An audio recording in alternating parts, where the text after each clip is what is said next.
Magandang umaga sa lahat, mga kapatid. Ngayong umaga ay babasahin po natin ang ika-13 kabanata ng Mateo at ang magbabahagi ng salita ay si Pastor Joshua. Masaya ako na makapagbahagi ngayong umaga sa inyong lahat.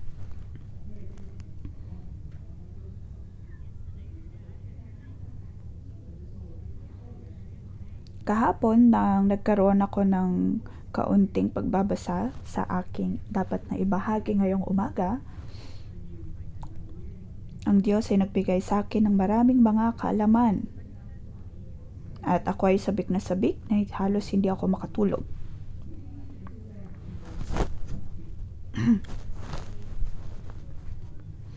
Dahil ang kabanatang ito ay paulit-ulit na nasa aking isipan. Ang taong 2024 ay effortless.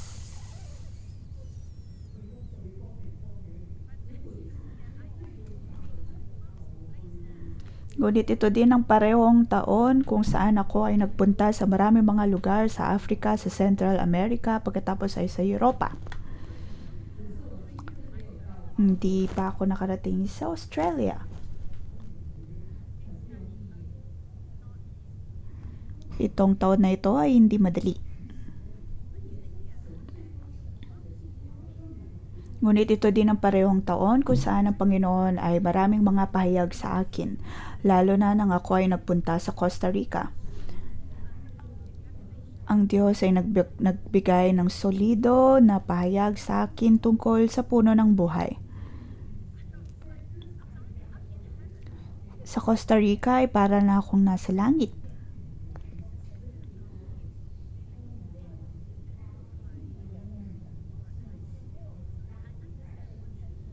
Ang banal na espiritu ay patuloy na binubuksan ng aking mga espiritual na mata upang aking makita kung ano ang puno ng buhay.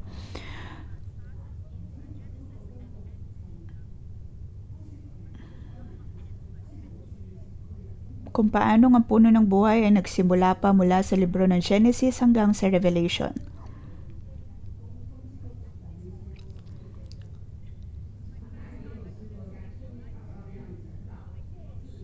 At kagabi nga ang unang pagkakataon na ako ay halos hindi makatulog dahil sa pang-umagang debosyon. Ako ay sabik na sabik. Ako ay nasasabik na ibahagi sa inyo ang misteryo ng kaharian ng Diyos. So much of verse 5, chapter 5, verse 11, sa mga panahon na iyon ay mayroong mga grupo ng tao o kaya ay kongregasyon na nakikinig sa mga pagtuturo ng Panginoong Hesus. Nang makita ni Hesus ang napakaraming tao, umakyat siya sa bundok. Pagkaupo niya, lumapit ang mga tao.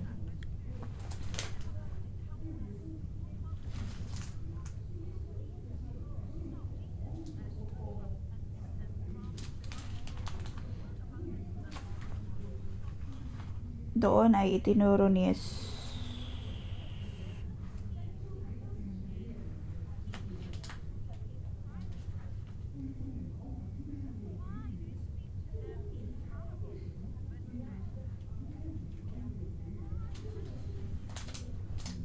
chapter 13,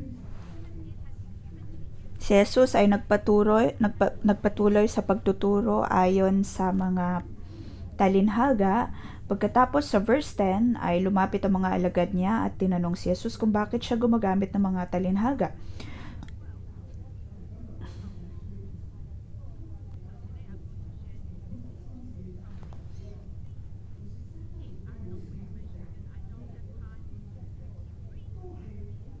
Ngayong umaga ay babahagi po ni Pastor Joshua mula verse 1 hanggang 52. Ang lahat ng mga ito ay mga talinhaga tungkol sa kaharian ng Diyos. Bakit pinagsama-sama ni Mateo ang mga talinhagang ito?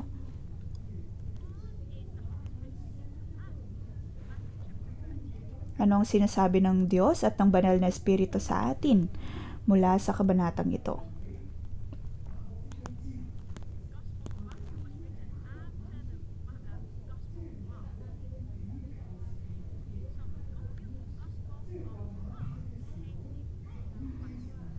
Kung tutuusin, ang libro ng Marcos ay nauna kumpara sa Mateo.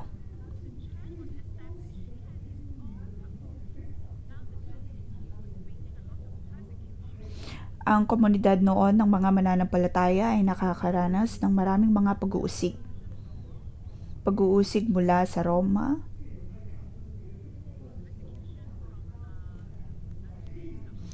persecution mula sa Judaismo, at impluensya mula sa mga Griego.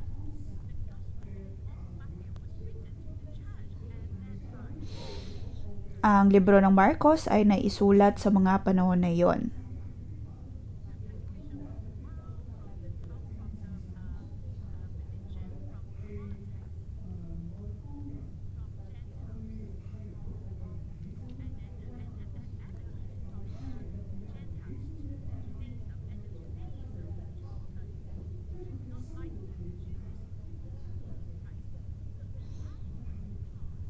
Ang kanilang mga buhay, ang buhay ng mga mananampalataya ay napakahirap. At isinulat naman ni Mateo ang libro ng Mateo para mapalakas pa ang kanilang pananampalataya. Verse 10, lumapit ang mga alagad at tinanong si Jesus. Maaaring ang mga disipulo ay nasa parehong bangka kung nasaan si Jesucristo. Pagkatapos sila ay nagtanong kung bakit niya dinadaan sa talinhaga ang kanyang mga pagtuturo at sumagot si Jesus, pinagkalob sa inyong karapatang maunawaan ang hiwaga tungkol sa kaharian ng langit, ngunit hindi ito pinagkalob sa kanila.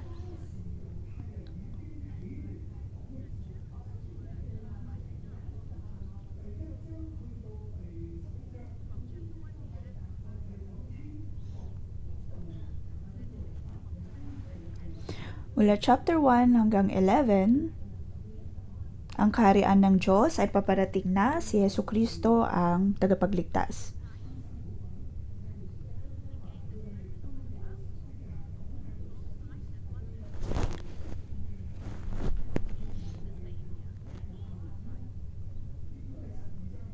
Si Jesus ang tagapagligtas.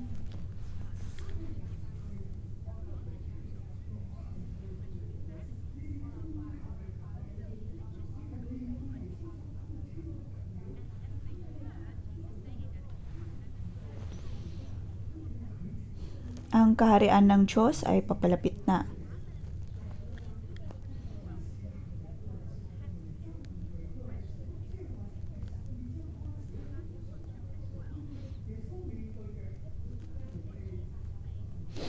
Mula sa chapter 12, ang hinarap ni Jesus ay puro pagtanggi ng mga Hudyo.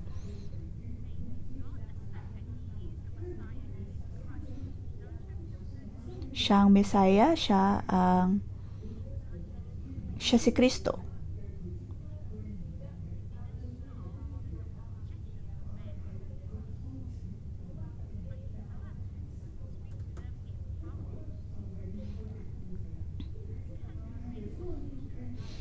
Si Jesus ay gumagamit ng mga talinhaga dahil siya ay umaharap ng mga pagtanggi mula sa maraming mga tao.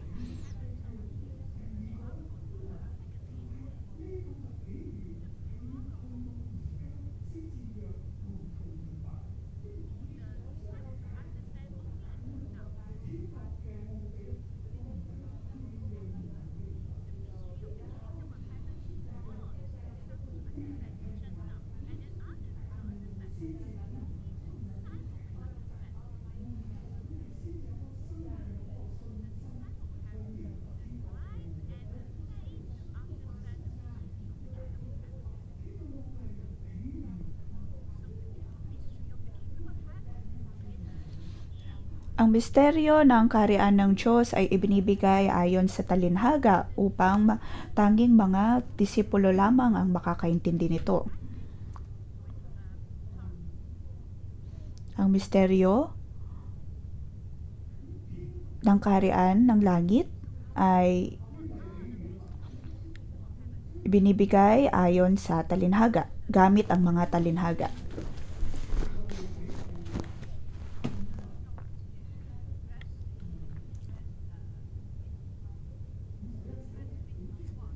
Ngayon, magtungo pa tayo sa verse 51. Nauunawaan na ba ninyo ang lahat ng ito? Tanong ni Jesus. Opo, sagot nila. Pagkakala ng mga disipulo ay nauunawaan nila ang sinasabi ni Jesus. Maaaring nauunawaan ng kanilang isip, ngunit ang kanila bang pag-unawa ay ang pinakamalalim ng uri ng pag-unawa?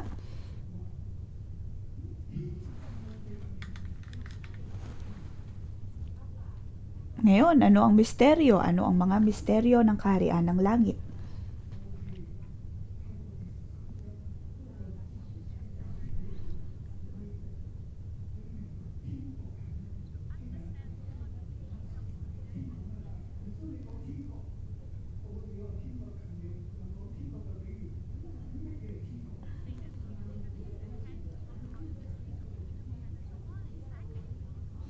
Ano nga ba ang kaharian ng langit? Ano ang kaharian ng langit?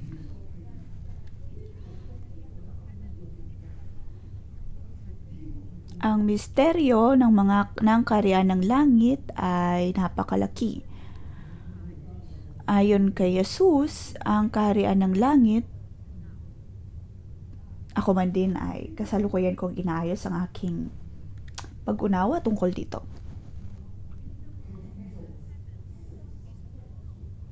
Ang kaharian ng mga kalangitan. Mga kalangitan dahil madami.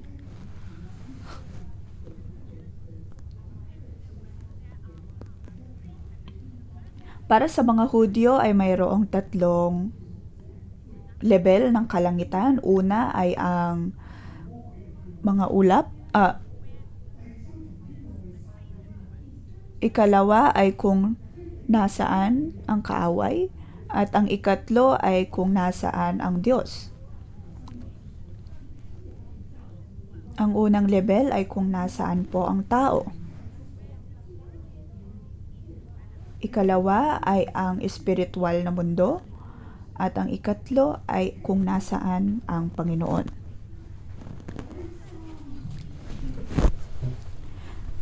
Kaharian ng mga kalangitan. Kingdom of the Heavens.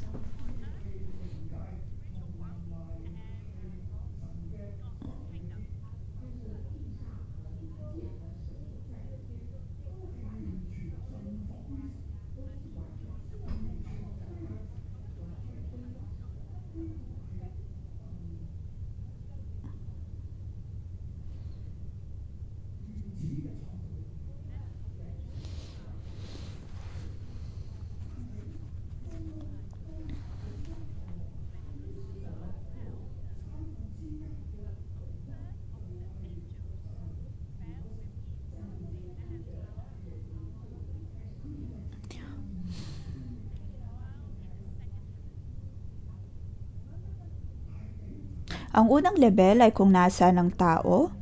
Pagkatapos ay matatandaan po natin na si Lucifer at ang ilan sa mga anghel ay nahulog sa kasalanan kung kaya sila ay naibaba sa ikalawang kalangitan.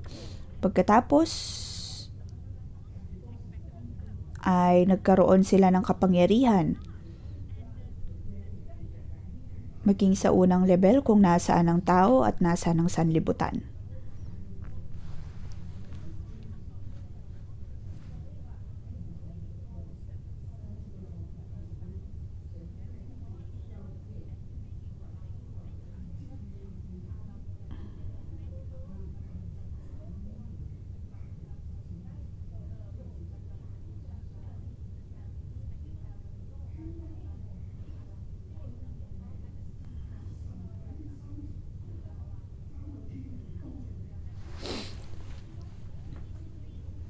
Kaharian ng kalangitan, ibig sabihin, ang Diyos ay nagahari sa lahat ng mga ito.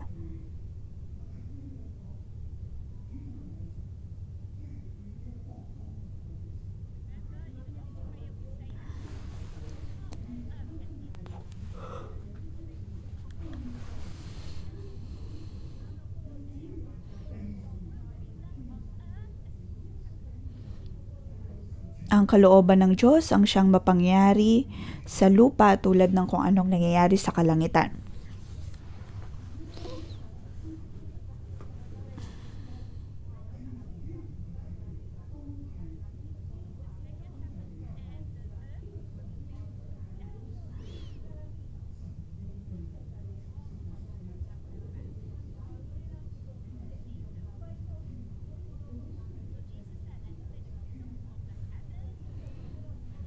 At dito sinasabi ng Diyos na ang kaharian ng langit ay paparating na.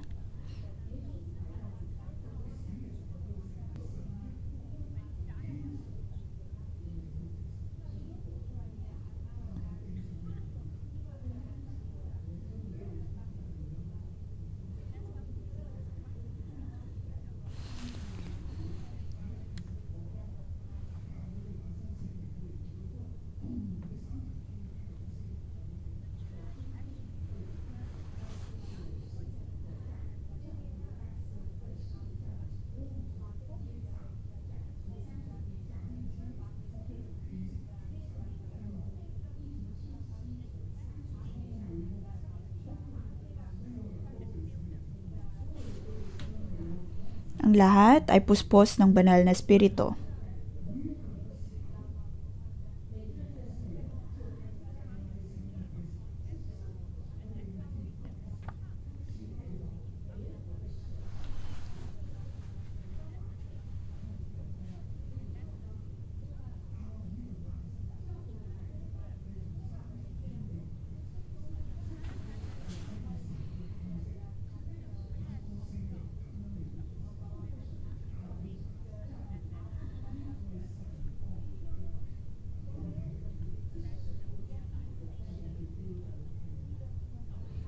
Makikita po natin ang pagdating ng kaharian ng langit.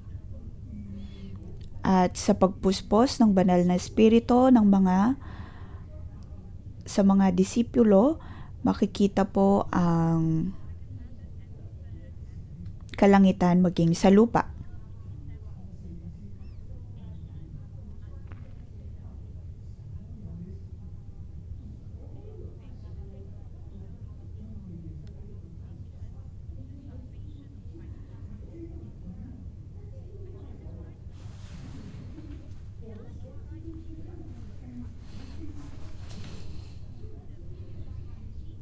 Tayo po ngayon ay atin pong ipinagpapatuloy ang ministeryo ng Panginoong Hesus.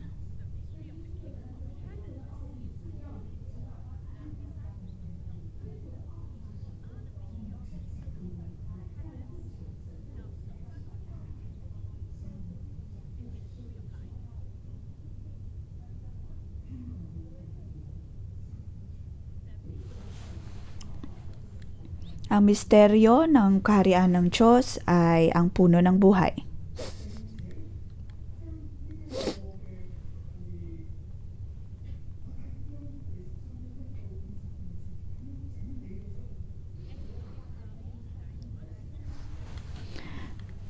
Sa aking pagsasaayos ng Matthew 13, verse 1 to 52,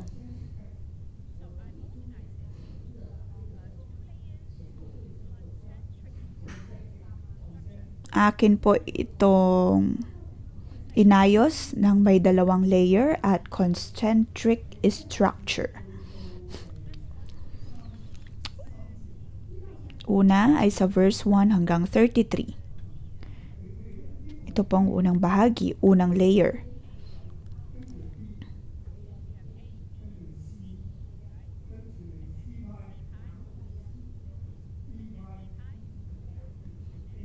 Meron pong A, B, C, C pi, D pi.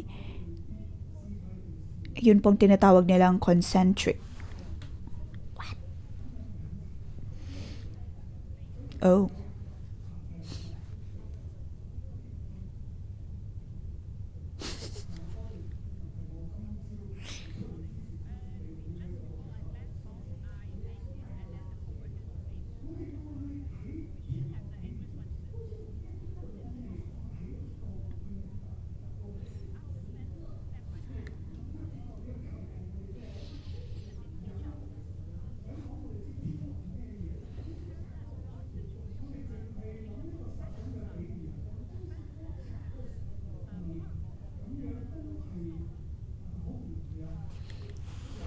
Una ay makikita po natin ang talinhaga tungkol sa maghahasik ng butil.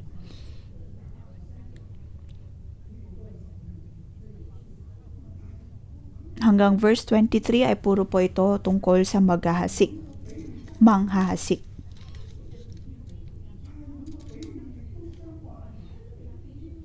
Maaari po nating basahin ang bawat talinhaga na magkakahiwalay, ngunit ang lahat ng ito ay magkakatugma.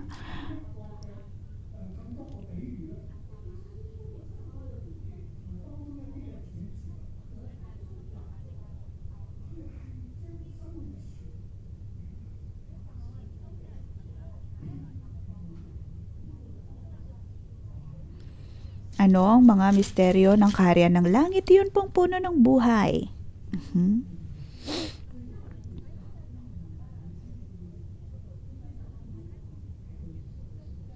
Ito ay tangi binibigay lamang sa mga disipulo dahil sila lamang ang mga puno ng buhay.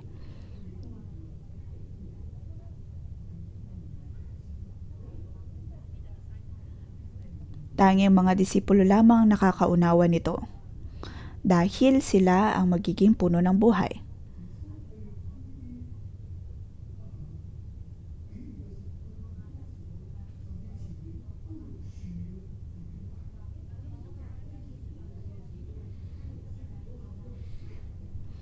Sa maraming beses o maraming pagkakataon ay ginagamit ni Jesus ang puno bilang talinhaga. Kanyang nabanggit na ang mabuting puno ay magkakaroon ng mabuting bunga at ang masamang puno ay magkakaroon ng masamang bunga.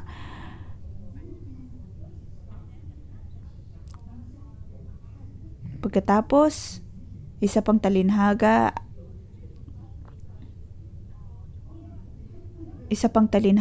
ay ang tahanan ay dapat na magsimula mula sa bato.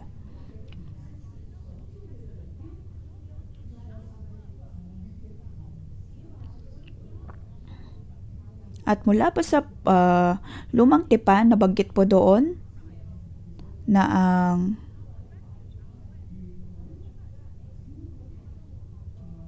ang batong tinutukoy dito ay ang mga salita ng Diyos, ang kautusan ng Diyos.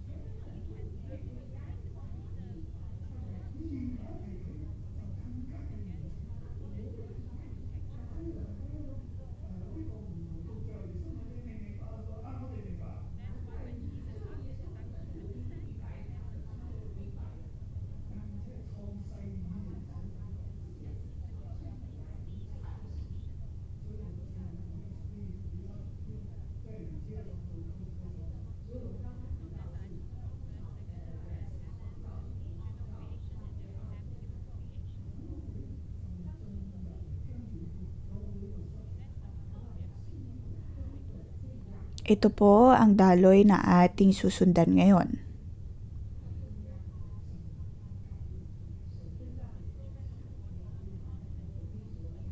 Dapat po nating pahalagahan kung ano man ang ibinibigay ng Diyos sa atin.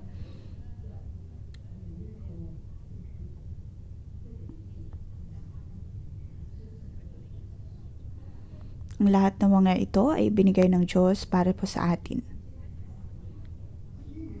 Una, ang talinhaga tungkol sa manghahasik. Noon ding araw na iyon, si Jesus ay lumabas ng bahay at naupo sa tabi ng lawa.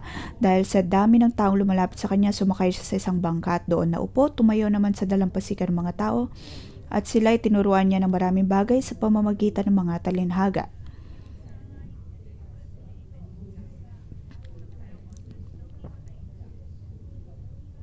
May mga binhi na nalaglag sa tabi ng daan. Mayroon sa mabatong lupa at mayroon din sa mga matitinik na halaman.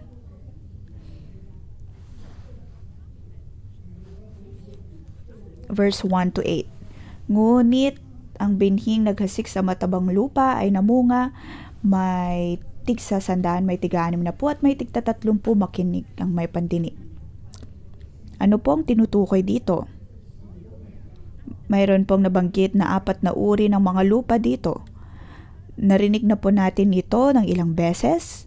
Ano po ang sinasabi ng bagay na ito?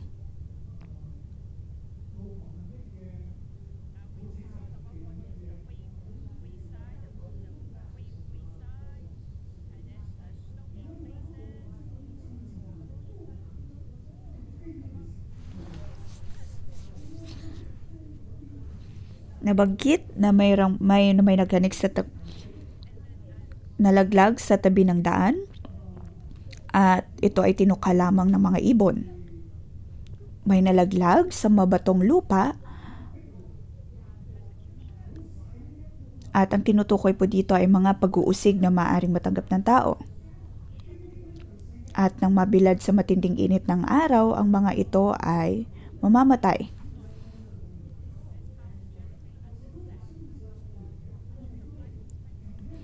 Mula sa pananaw ng puno ng buhay, ito ay maihalin tulad po natin o kaya may uugnay po natin sa tatlong bundok. Kailangan po nating malagpasan ang lahat ng ito sa tulong ng pag-ibig at pagtitiwala. Babalik sa pagiging puno ng buhay. Pagkatapos sa matabang lupa na sinabi sa verse 8, tig-100, tig-60, tig-30.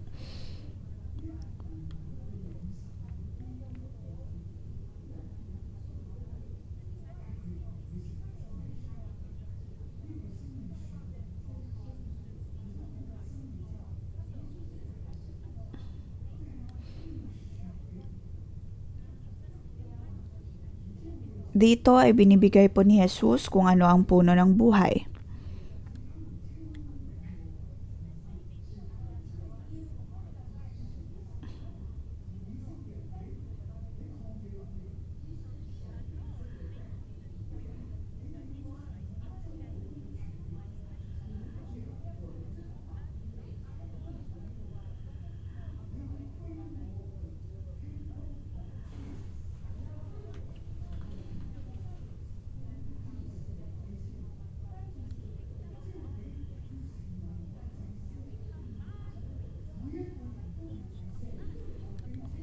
Tayo po ay hinirang na maharlikang pari.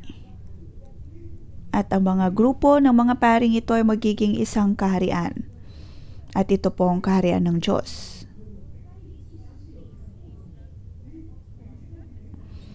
Ang mga lingkod na ito ay may pagkakatawag.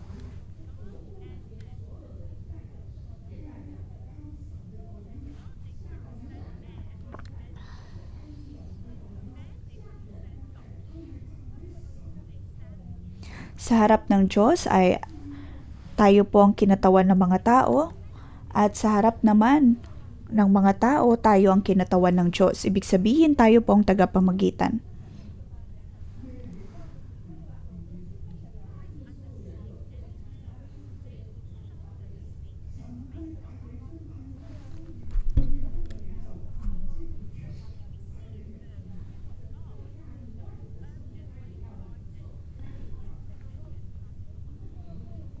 Tinanggap ni Jesus ang kanyang pagkakatawag, pagkatapos ay kanya ding ipinapasa sa mga hinirang niyang lingkod.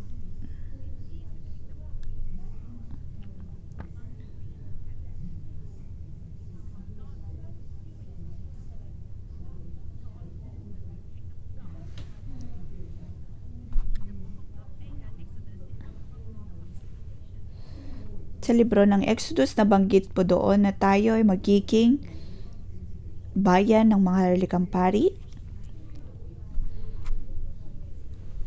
bayan na banal.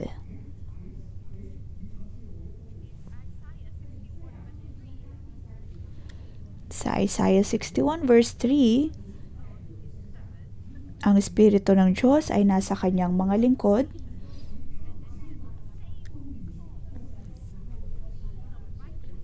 pagkatapos sila ay tatawaging mga puno ng buhay.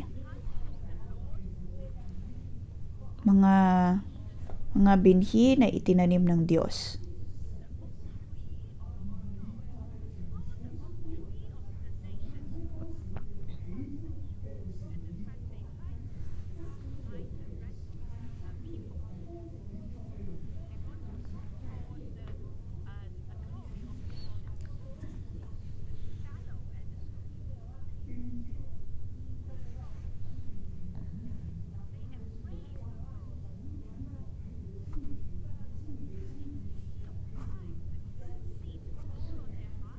ang puno ng buhay ay naroon.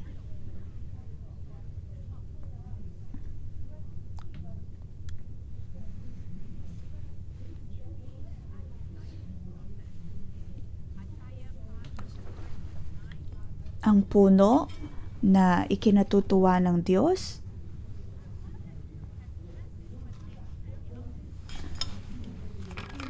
ay ang mga puno ng buhay.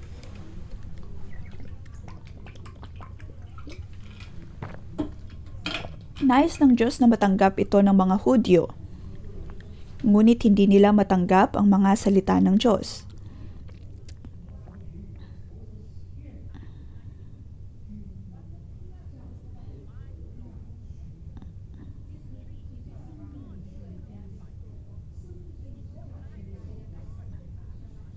Ang puno ng buhay ay upang makapagbigay ng karangalan sa Diyos. Isaiah 61 verse 6, sila ay tatawaging mga lingkod ng Diyos. Ang mga puno ng buhay ang siyang tatawaging mga lingkod ng Panginoon.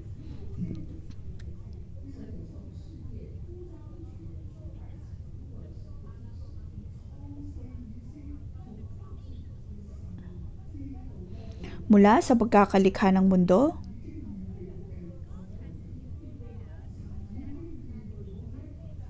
ang Diyos na ay naghanda ng kanyang pagliligtas para sa tao.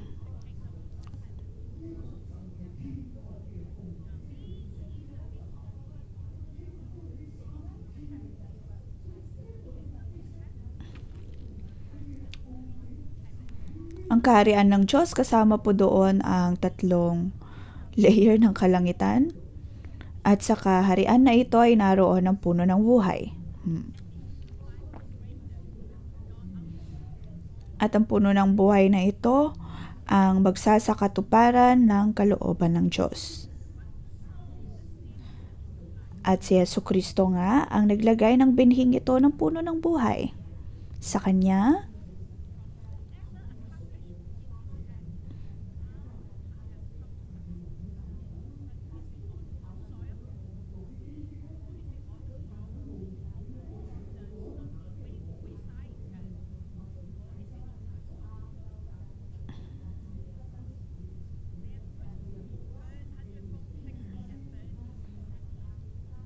ang maitanim sa mabuting lupa o sa matapang lupa at namumunga ng tig-100, tig-60, tig-30, ano pong ibig sabihin nito?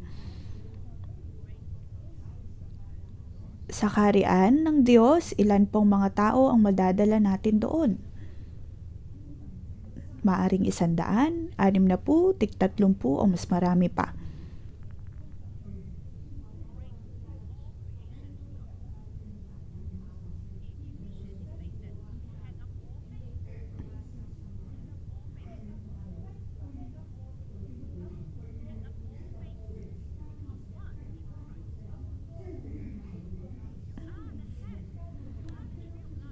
Tayo po ang puno ng buhay.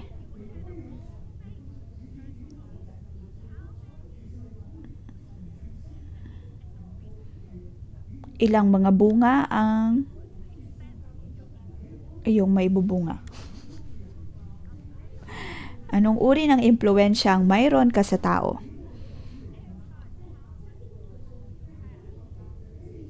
Sa huling mga araw, ilang mga bunga ang magkakaroon ka?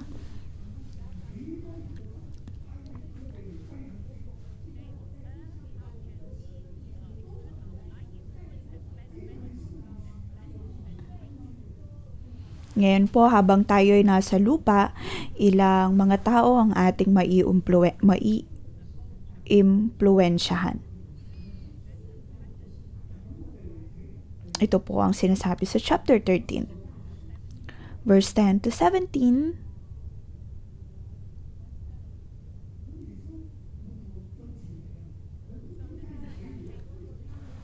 Lumapit ang mga alagad at tinanong si Jesus, bakit po ninyo dinadaan sa talinhaga ang inyong mga pagtuturo sa kanila?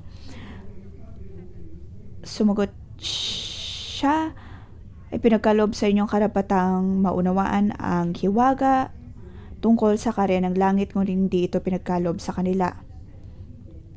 sapagkat ang mayroon ay binibigyan pa at mananagana, ngunit ang wala kahit ang kakunting nasa kanya ay kukunin pa.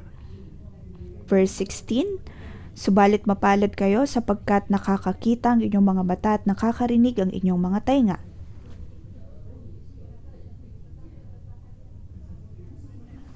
Verse 17, tandaan ninyo maraming propeta at matutuwid na tao ang naghangad na makita ang inyong nasasaksihan at marinig ang inyong napapakinggan, subalit hindi nila ito nakita ni narinig.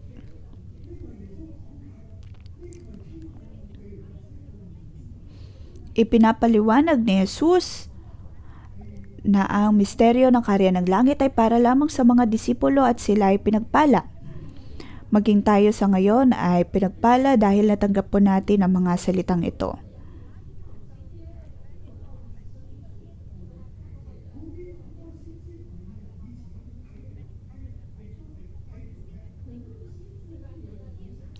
Maraming mga tao ang nagnanais na makinig ngunit hindi sila makadinig o kaya ay makakita.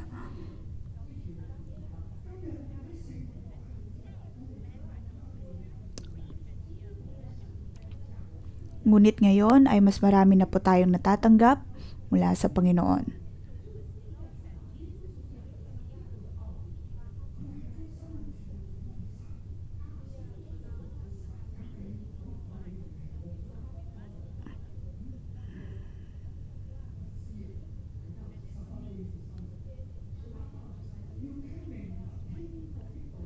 Verse 18 hanggang 20.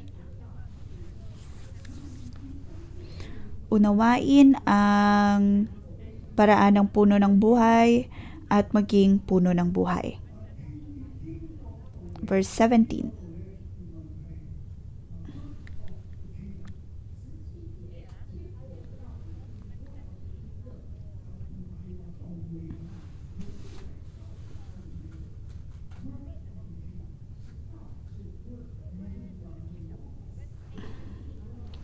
Verse 19, kapag ang isang tao ay dumirinig ng mensahe tungkol sa pag-aari ng Diyos, ngunit hindi naman niya iyon inuunawa, siya ay katulad ng binhing nalaglag sa daan.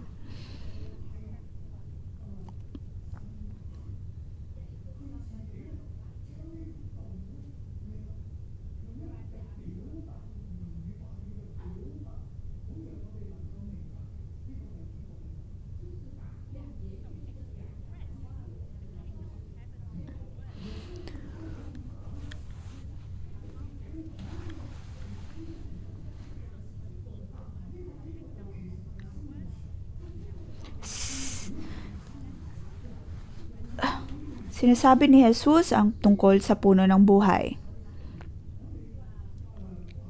Ito po ang nasa puso ng Diyos.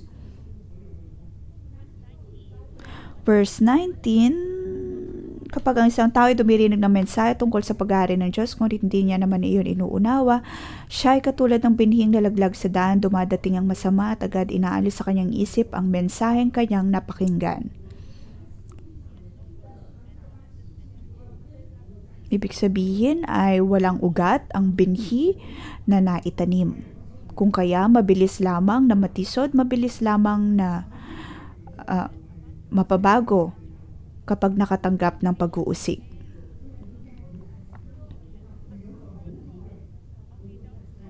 Ang mga nalaglag naman sa mabatong lupa ay nahihirapan, maging mga nahulog sa damuhang matinik. At ang tanging matagumpay lamang ay ang mga binhing na ihasik sa matabang lupa.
verse 24 hanggang 30, ito po ay pakikipaglaban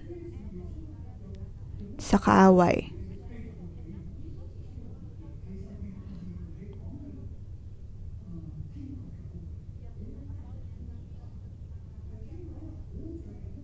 Ito po ay tungkol pa rin sa kaharian ng langit. Ang kaharian ng langit ay katulad ng isang taong nagasik ng mabuting binhi sa kanyang bukid.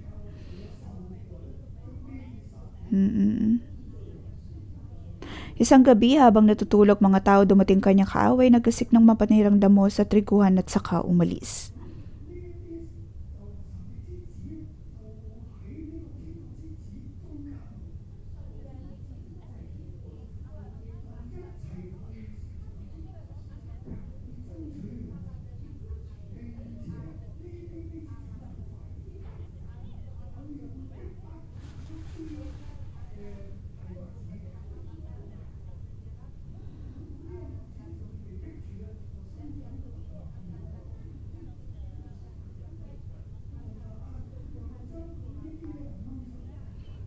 Nang tumubo at magbungang trigo, lumitaw din ang mapanirang damo, kaya't pumunta mga utosan sa may pag-aari ng bukid at nagtanong. Sumagot ang may-ari,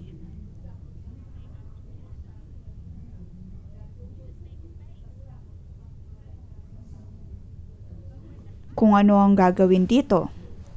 Sa verse 30, hayaan na lamang ninyong lumago kapwa ang damo at ang trigo hanggang sa anihan pag-aani. Sabihin ko sa mga tagapag-ani, punin muna ninyo ang mga damo at inyong pagbigkis-bigkisin at saka sunugin. Pagkatapos ipunin naman ninyo ang trigo sa aking kamalig.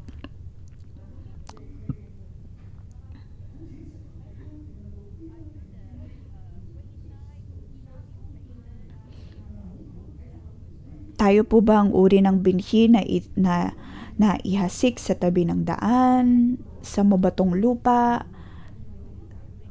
sa lupa na may mga mapanirang damo, o sa matabang lupa?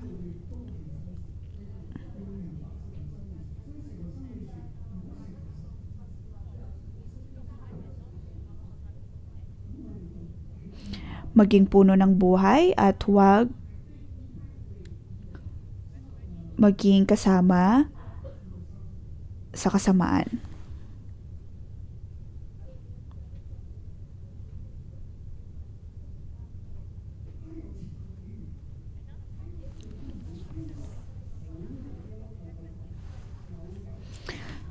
Verse 31, ang kaharian ng langit ay katulad ng isang buto ng mustasa na itinanim ng isang tao sa kanyang bukid. Ang buto ng mustasa ang pinakamaliit sa lahat ng binhi, ngunit pagtubo ito'y nagiging mas malaki kaysa alinmang halaman at nagiging punong kahoy, kaya't nakakapagpugad ang mga ibon sa mga sanga nito.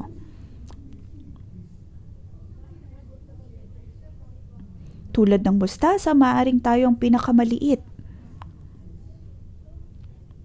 Ang mga disipulo ng Diyos ay kakaunti lamang kumpara sa mga Hudyo na umuusig sa kanila. Maliit kumpara sa mga Grego at sa mga taong lumalaban sa kanila. Maaaring mahirapan din tayo sa pamumuhay, haharap sa maraming mga laban, haharap sa maraming tukso, sa mga pag-uusig, pag-atake mula sa kaaway at lahat-lahat. Ngunit tayo ay dapat na makipaglaban. Tayo ay dapat na maging puno ng buhay at huwag maging anak ng kaaway. Hindi po dapat tayo maging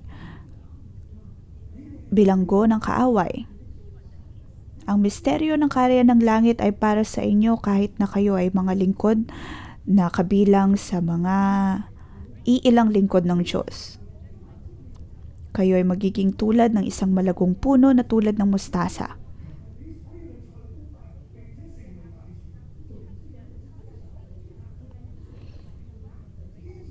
Ang buto ng mustasa ay ang pinakamaliit sa lahat ng binhi, ngunit kapag tumubo ito ay mas malaki ito kaysa sa alunmang halaman at maging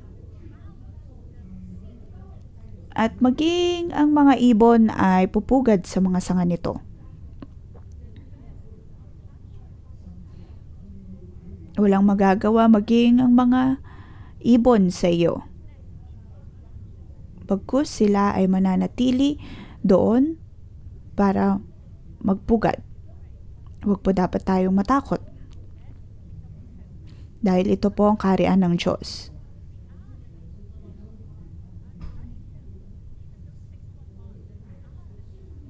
Kahit na pong 611, tayong pinakamaliit, tayong pinakakaunti, ang puno ng buhay, ang komunidad ng puno ng buhay ay hindi ganoon kalaki.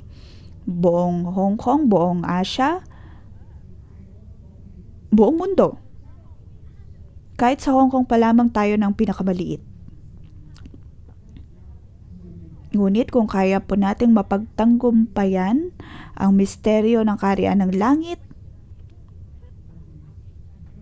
at kung tayo ay lalaban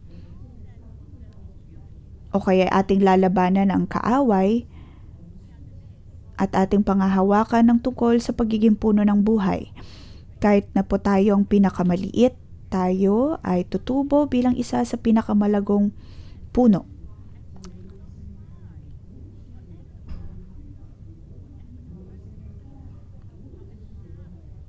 Kahit pagaano kadilim ang mundo,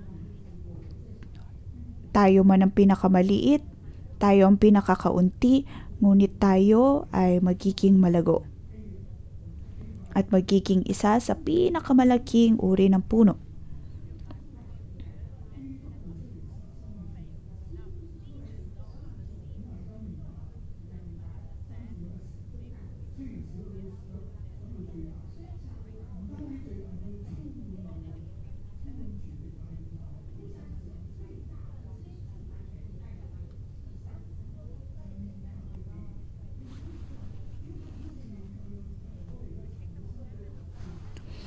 Ang kaharian ng langit ay katulad ng pampaalsa na inihalo ng isang babae sa 3 bakol na harina kaya't umalsa ang minasang harina, verse 33.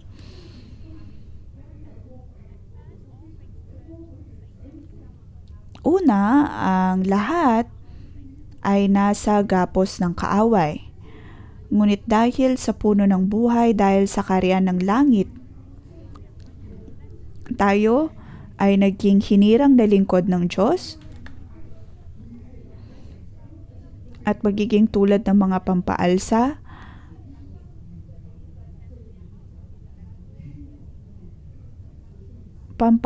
na naihalo sa harina.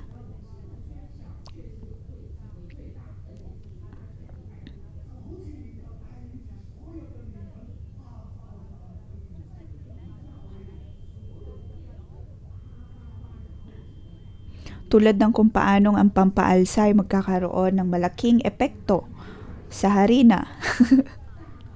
Pagkatapos, iyon ay magiging tinapay ng buhay. O sa English ay Bread of Life. Tayo po yun, Bread of Life Church.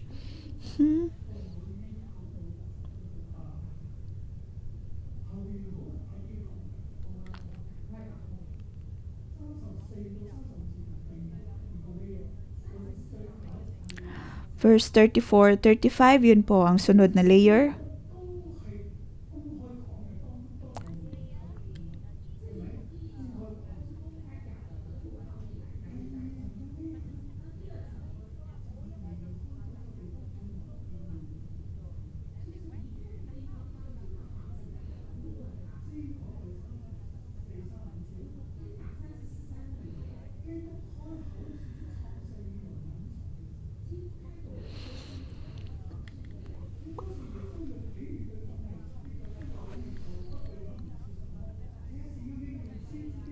Verse 35, sa gayon natupad ang sinabi ng propeta, magsasalita ako sa pamamagitan ng mga talinhaga, ihahayag ko ang mga bagay na nililihim mula pa nang nilikhain ang daigdig.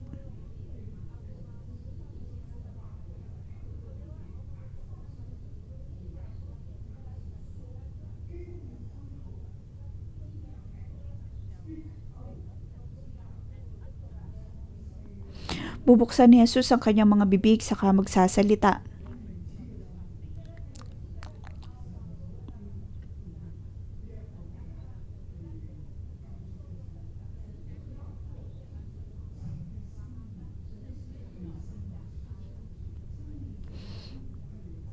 Ang kalooban ng Diyos ay ang puno ng buhay. Ang puno ng buhay ang magbibigay ng malaking pagbabago sa buong mundo. Ngayon ay sinasabi ni Jesus sa pamamagitan ng mga talinhaga ang kanyang kalooban.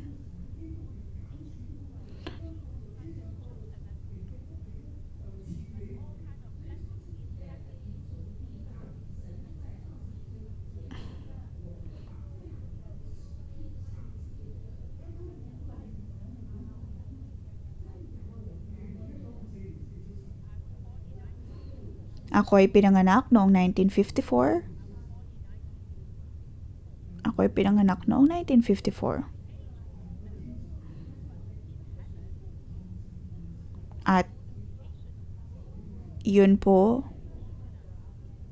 ang simula ng aking buhay dito sa mundo. Ngunit bago pa man nalikha ang mundo ay pinili na po tayo ng Diyos.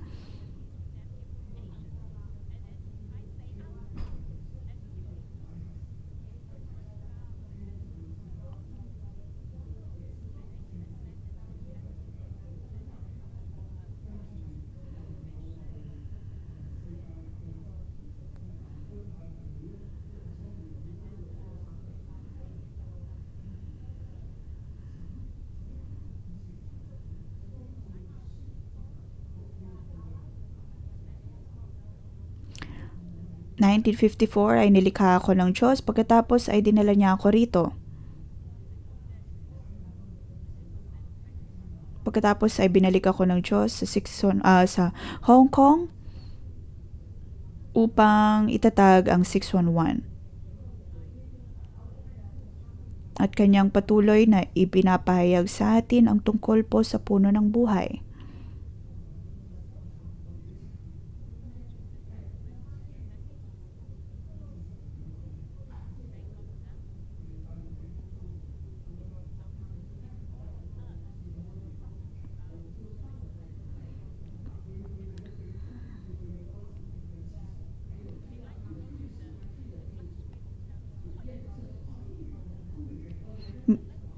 Minsan nang kami ay nagtungo sa Switzerland, kami ay tumira sa isang lugar, nanatili sa isang lugar, at naroon ang istorya ng room 205 at 206, at sinabi ng Diyos doon na ako ang hinirang na lingkod ng Diyos, ako ay hinirang na lingkod ng Diyos. At alam ng Diyos ang bawat pagkakataon at bawat lugar na aming pinupuntahan.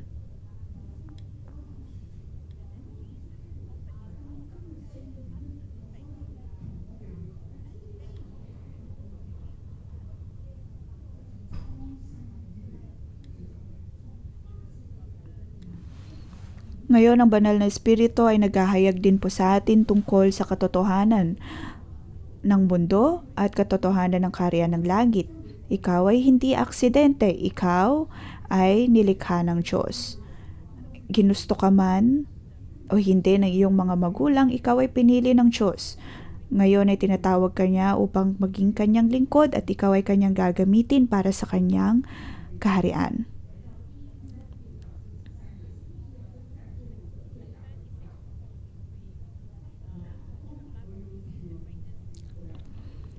Verse 34 to 53.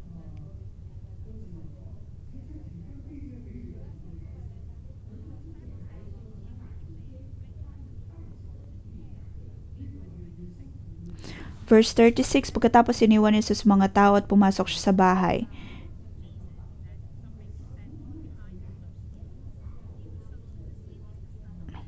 At sa mga sumusunod na bersikulo ay nagsimulang ipaliwanag ni Hesukristo ang tungkol sa mga talinhaga na kanyang ibinahagi. Pinaliwanag niya ang kahulugan ng mga talinhaga tungkol sa mga damo sa trikuhan.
Sa verse 44, ang karya ng langit ay katulad ng kayamanang nakabaon sa isang bukid na hukay ito ng isang tao ngunit agad itong tinabunan.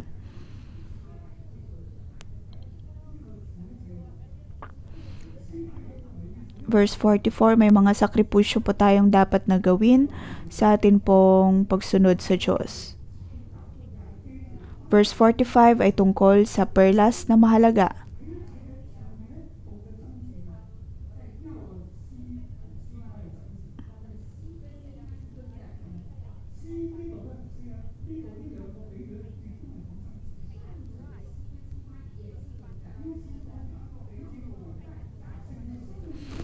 Dapat po mayroon po pagsakripisyong gagawin sa atin pong pagsunod bilang puno ng buhay.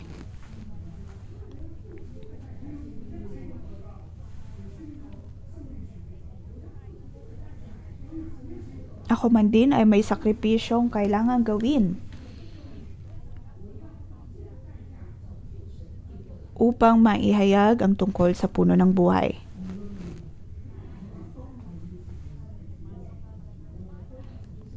Tayo ay maging puno ng buhay.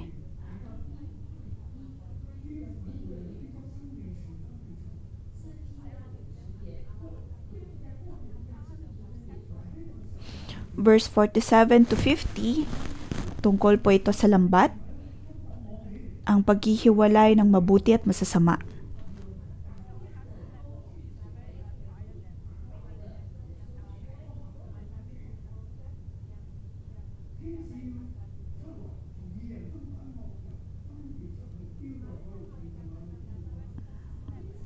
Verse 47, ang karya ng langit, verse 49, gayon din ang mangyayari sa katapusan ng daigdig, darating mga anghel, ihiwalay ang masasama sa mga matutuwid.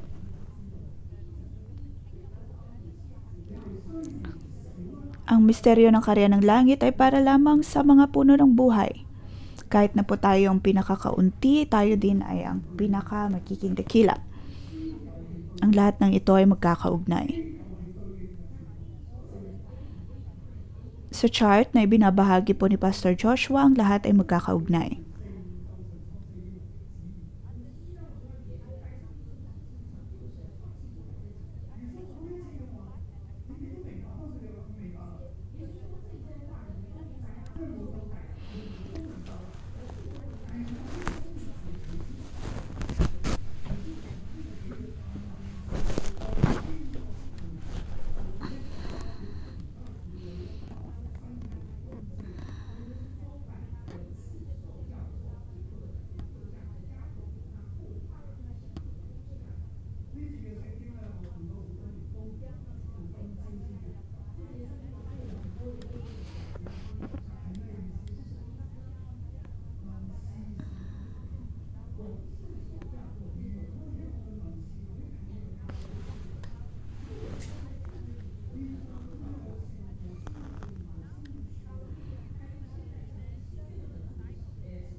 Sa lumang tipan ay naroon po mga propesiya at pagdating sa bagong tipan ay naisakatuparan ang lahat ng ito.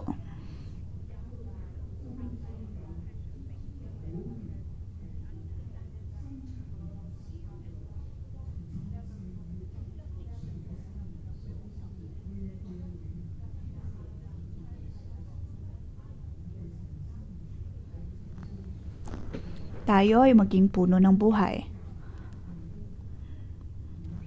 Verse 52.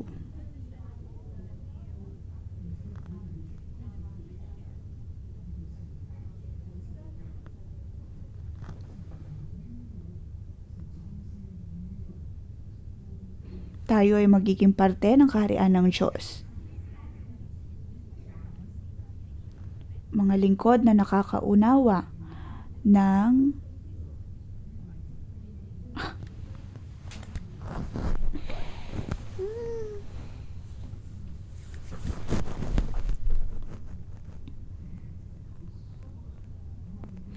Tayo po ang puno ng buhay.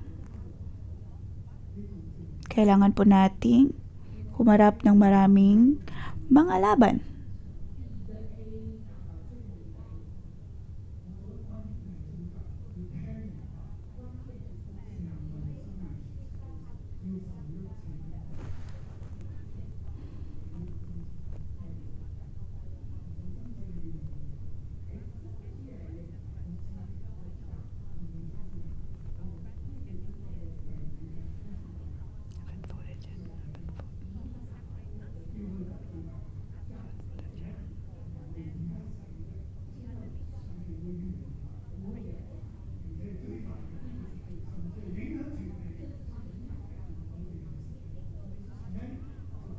Tayo po ang kaharian ng Diyos, pagpalain kayong lahat.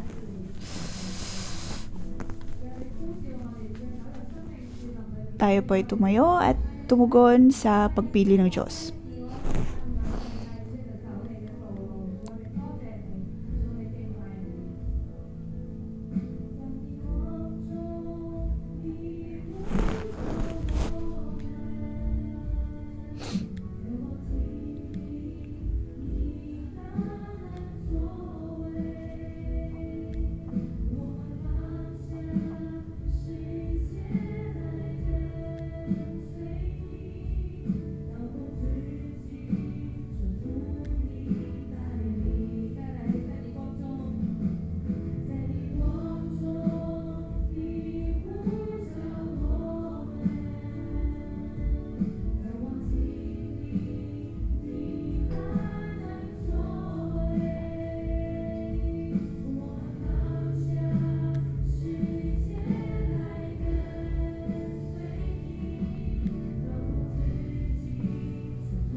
Mga kapatid, ramdam niyo ba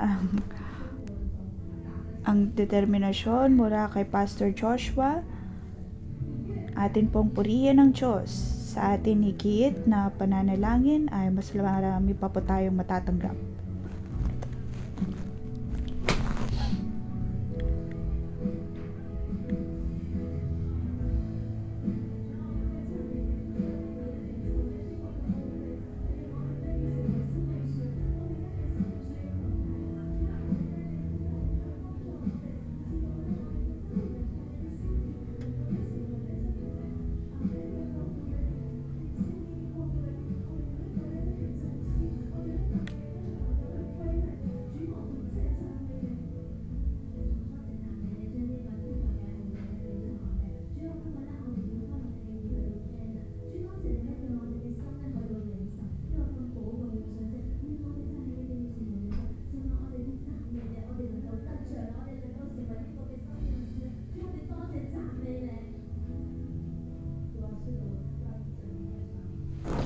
Panginoon,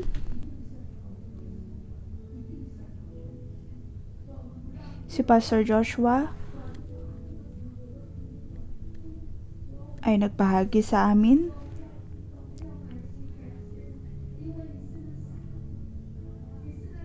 Marami mang mga pahiyag o Diyos, ngunit kailangan namin itong tanggapin. Atin pong ilagay ang ating kamay sa ating mga puso.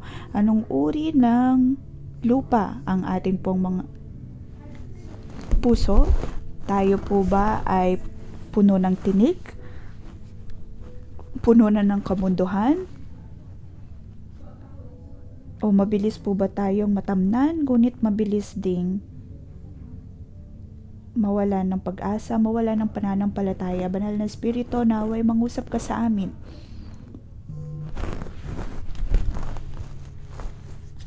Naway ang puso namin ay maging mabuting mga lupa.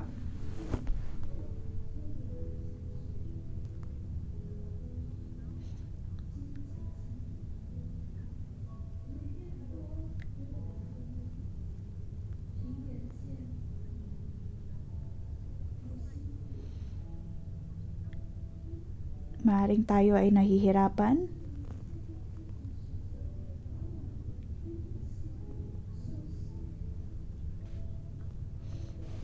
Panginoon, naway linisin mo ang aming mga puso, linisin mo ang lupang ito.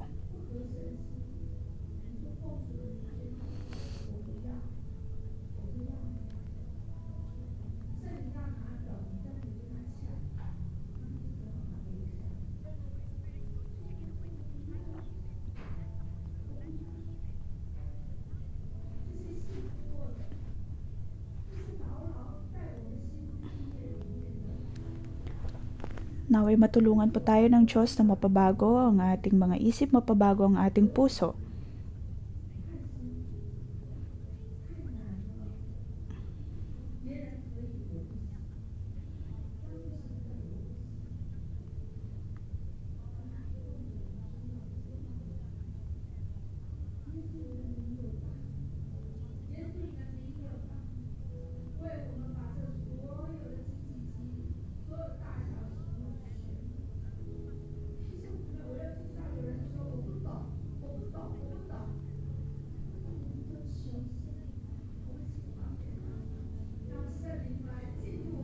Tayo ay manalangin.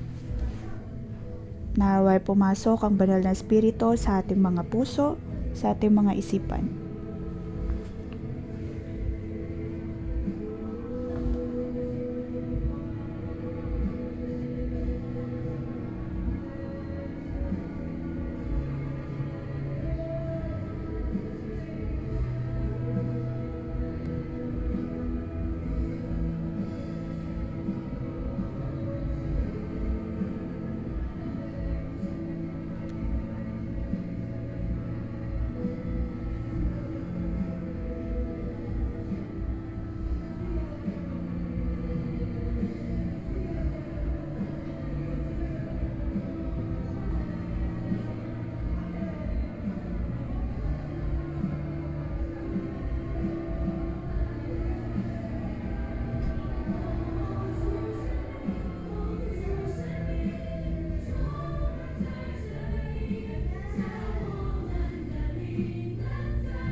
Atin pong hilingin ang banal na Espiritu na sana'y mapuspos po tayo ng banal na Espiritu.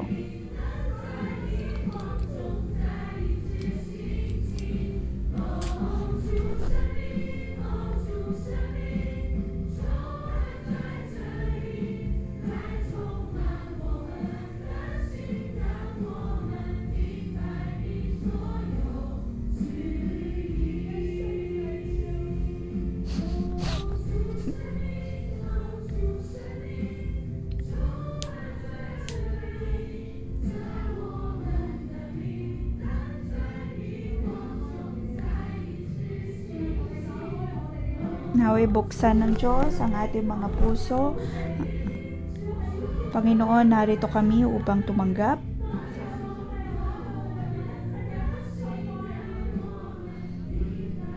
Panginoon, tanggalin mo ang bawat pagdududa sa aming mga puso.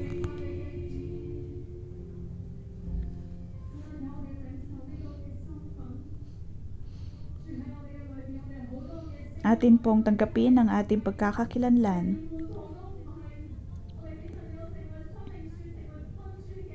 Maaring sinasabi po natin na hindi kami mga disipulo, paanong kami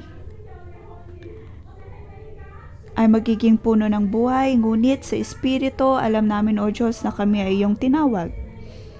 Mula sa pagkakalikha ng sanlibutan ito ay pinili mo ng bawat isa sa amin. Dapat po nating matanggap ang pagkakakilanlan na ito, ipanalangin ang ating mga sarili.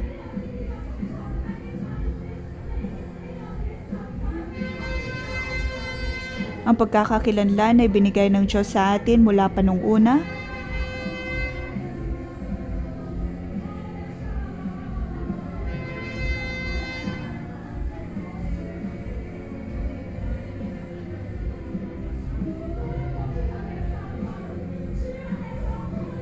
Atin pong ibalik ang ating pagkakakilanlan. Panginoon, tulungan mo kami.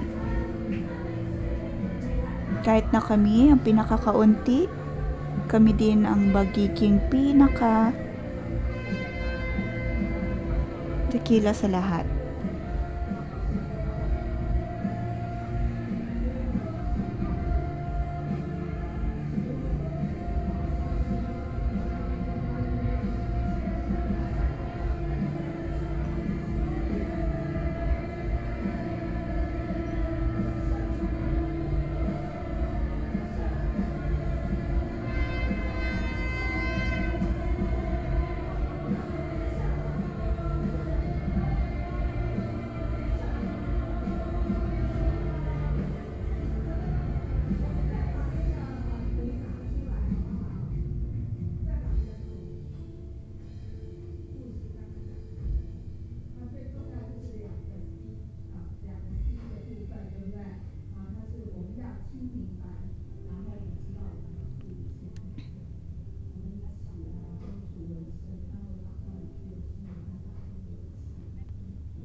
Tayo po ay manalangin.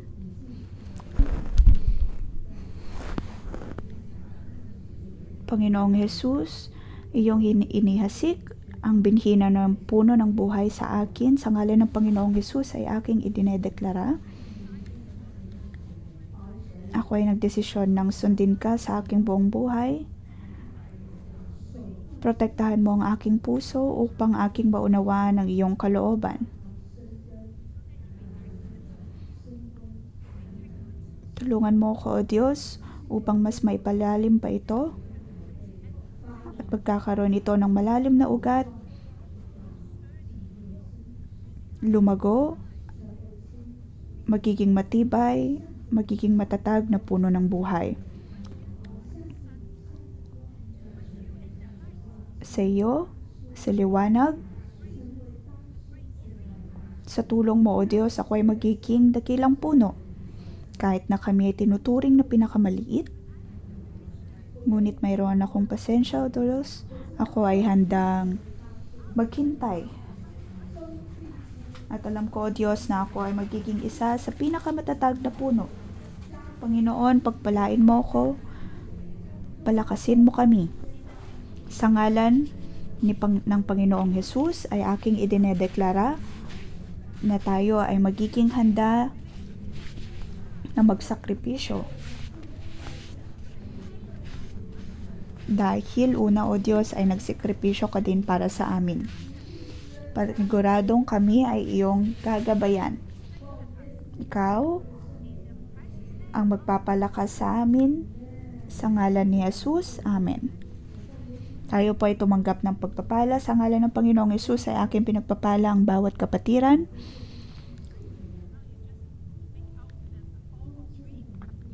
Maaari po kayong lumikha ng tila punos sa inyong mga kamay o kahit paanong uri ng puno ng buhay kayo.